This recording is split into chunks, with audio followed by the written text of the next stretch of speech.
Thank you, Madam Speaker. I am privileged to report that I was able to represent my colleague, the Honourable Jinson Charles, Minister for Arts, to launch the inaugural Darwin Comedy Festival recently. And I thought we could all use a bit of levity, and it was worth reflecting on what a great event it absolutely was. Now, the Minister and I are frequently confused for being one another, and it was really nice for a change to go to an event and be confused for being Nazim Hussain. I suspect that is the primary reason why I got subbed in at the last minute for the event, but I was delighted to attend it nevertheless. The festival was held over 3 days from March 6th to 8th in the Darwin Entertainment Centre, and by all measures, Madam Speaker, the event was a raging success and brought in large crowds to dozens of fantastic sold-out shows. Look, Darwin and our visitors deserve the very best live performance experiences that Australia has to offer. And this festival delivered some of that. Some of the best comedians in the country flying to the top end for our audiences to enjoy. In total, there were 57 comedians that performed at the festival, bringing our community together and sharing some much-needed laughter and joy with all of us. Now, the stellar lineup of headline comedians included luminaries like Celeste Barber, like Reuben Kay, like Sammy J, like Luke McGregor, Geraldine Hickey, the Aboriginal Comedy All-Stars, and, of course, Nazim Hussain. And these headliners were supported by a show for families, Children is Stinky, which I can report was more pleasant to attend than it sounds, and really importantly, a really amazing local lineup of comedians, thanks to Sarah Rubin and Brent Watkinson and the team at Top Floor Comedy who coordinated the Laugh Lounge shows. And look, a shout out to some of my constituents in that regard for supporting local comedy, notably Bryant and Monica from the Last Supper Pizzeria, who regularly put on comedy outside of the festival to support people, and likewise Bardi and Stu down at the 1 Mile Brewery, who bring comedians up periodically as well. Those guys are providing the feeder for events like Raw Comedy for emerging comedians. And for those of you who are uninitiated, the Melbourne International Comedy Festival's annual Raw Comedy event is Australia's largest and most celebrated open mic competition. So super important that we provide our constituents with the opportunity to be able to be part of that. And look, that's a segue to talking about opportunity, which is the serious part of the speech, if you like. The Darwin Entertainment Centre provides a pathway for artists of all types, not just professionals, but also amateurs and community groups, with an opportunity and spaces for self-expression, which is just so important. The Entertainment Centre is deeply committed to bringing vibrancy to our city year-round, and it's worth highlighting because the Darwin Entertainment Centre is yet another fixture of our landscape that it's so easy to take for granted. And why? Because, you know, at its core, through art, culture, storytelling, theatre and music, the DEC plays its part to ensure that Darwin is indeed a great place to live and to work and to play. Now, DEC's programs, Madam Speaker, are extremely diverse and inclusive and seek to bring in a plethora of options for our audiences to enjoy, ranging from music to circus, from dance to comedy. And it's so much more than just a hall for hire. It's a place that boasts a music program, a family program, a creative learning program for schools to enrich the curriculum and inspire young people, plus a First Nations program featuring things like the Gamelung Festival. Likewise, it supports our arts sector through partnerships with the Darwin Festival, the Darwin Fringe Festival and artists in residence, including Slide Youth Dance Theatre, Gary Lang Northern Territory Dance Company, and of course, the Darwin Symphony Orchestra. Now, to quantify that contribution, just consider the following numbers.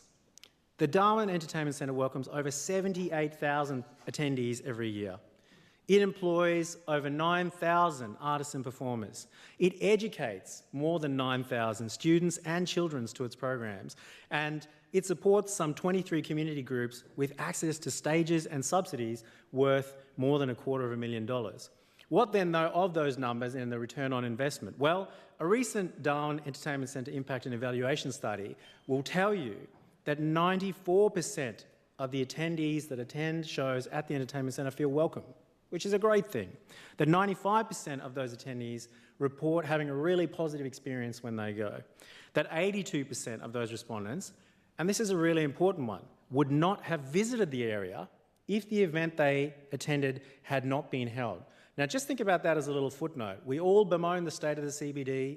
We all bemoan the fact that, it's not what it used to be, that the numbers aren't what they used to be, that there's, it's tough for small businesses to stay afloat in this climate.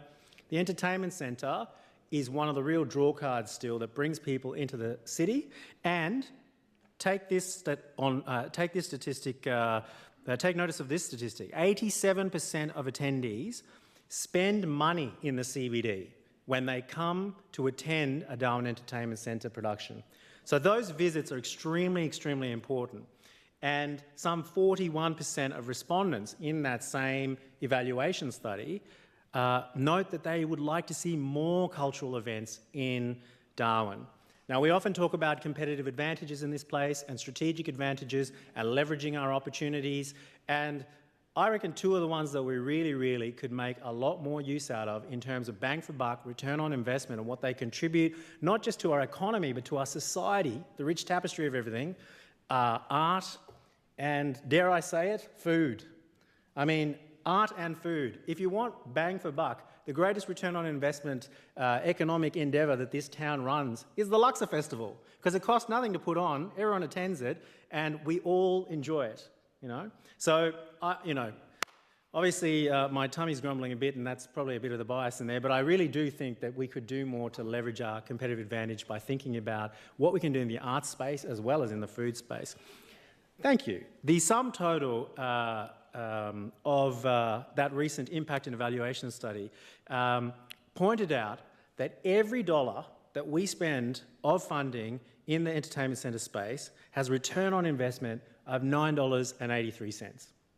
Now, that's a remarkable statistic, and I'll freely admit it's, their own evaluation study, so it could be on the rosier side of things, but even if so, the return on investment is undoubtedly high for what we do at the entertainment centre, and it's a really important institution to support, to make sure that they can continue to provide support to our wider community.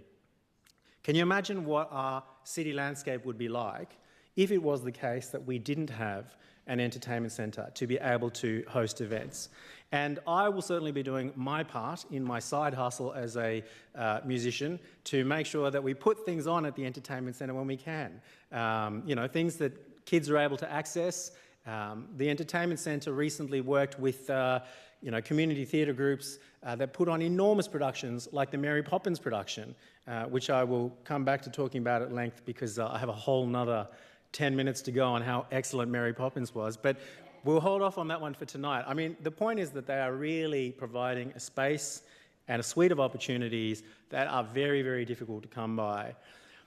Now, look, in sum total, I want to just thank the DEC board and the DEC team who worked so incredibly hard to bring this festival to life and to activate our city in a new and exciting way. We talk about words like activation. What does it take to activate a city? Well, it takes the goodwill and hard work and cooperation and collaboration of people in our arts communities as well. And they have been, to some extent, I think, overlooked over a period of time. We have a really thriving arts sector in the Northern Territory. It's always had a disproportionately high number of people involved for a place that, only has 250,000 people across the entire of the Northern Territory.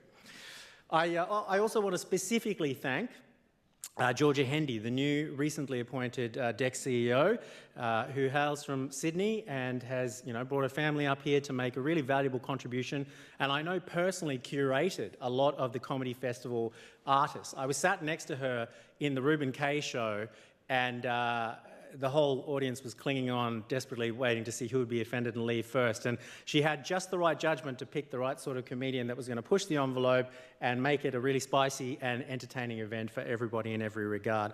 I also want to shout out a special Fong Lim constituent, the DEC chair, the Honourable Claire Martin Heo, who graciously hosted and roasted me, I might add as well, at a number of the shows that I was able to attend. I applaud the strategic planning of the CEO and the board. It's really smart timing to put on a festival now as part of the festival circuit to allow us to capitalise on the momentum of elsewhere. In closing then, Madam Speaker, I wish the Darwin Comedy Festival and the Darwin Entertainment Centre every success, and I look forward to this becoming a regular fixture in the Northern Territory arts calendar. Thank you, Madam Speaker.